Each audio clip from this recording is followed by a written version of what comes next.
Okay, well, looks like we ran out of recording space, but, okay, everybody's going so fast here. No.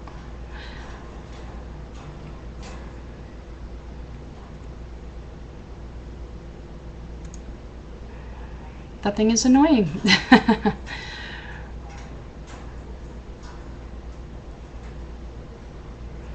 Okay, so yeah, even if it's like 2 or 10 o'clock in the morning, it really doesn't matter what time it is.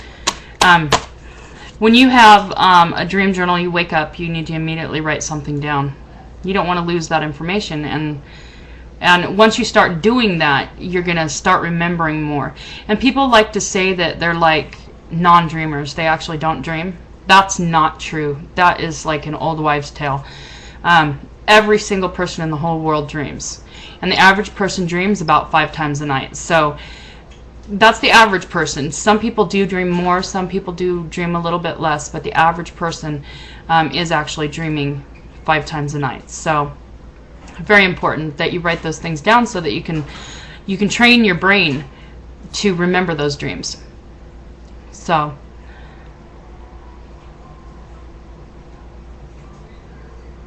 any other questions? Anybody want to know what any symbols are, or?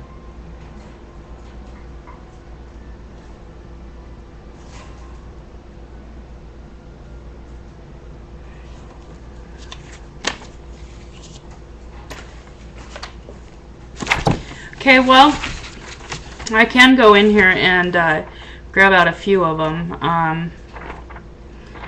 I think going over some of the more popular symbols would be a nice thing. So I don't know. I know that a lot of you are familiar with floating or flying in your dreams, running away from something that is bothering you, a monster in your dreams, and you're feeling the need to get away.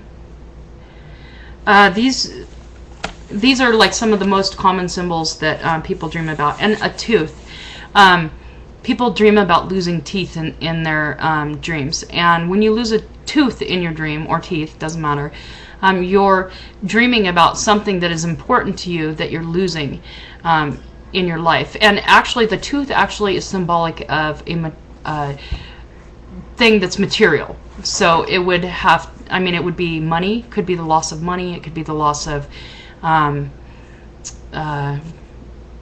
any materialistic item, a television, anything that's really important to you, like Game Boys or whatever. So, any other questions before we take off?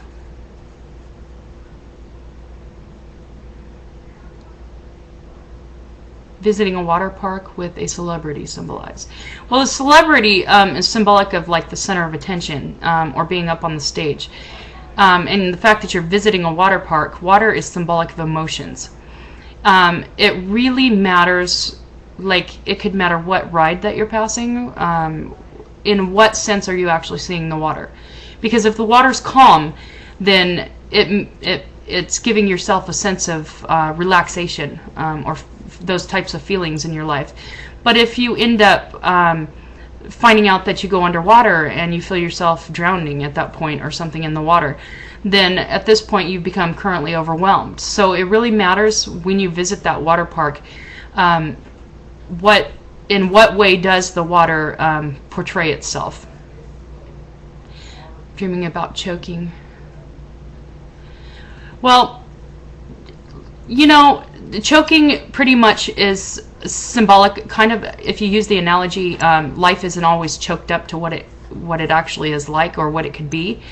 That's pretty much what choking means. You actually have that feeling where you feel like you're being strangled or choked. Things aren't the way that they should be, and your mind is trying to tell you that so that you can move forward and move on. It was like a river with a current. Okay, and rapid water is what you're talking about. It's an emotional, like an anger feeling. So anytime you have like a whitewater rafting or a ride, you're actually having an upside down symbol in this. in this dream, because this one is, and I didn't get in to tell you about the upside down symbol thing, but when you have one regular symbol and you stick it with another regular symbol and they have opposite meanings to each other, then you have what they call the upside down symbol.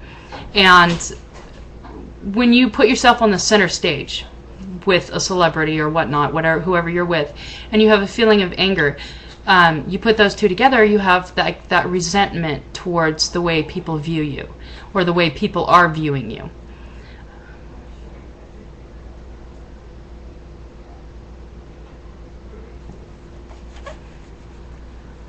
I just lost my page. Screensavers. Okay. Oops, back. Okay. The show actually is recorded, but the last part of it I was unable to record. So anyway, I'm going to go ahead and let everybody go. It was nice to see you, and I will hopefully see you again next week at 2 p.m. 2 p.m. Pacific Standard Time and at 5 p.m. Eastern Standard Time.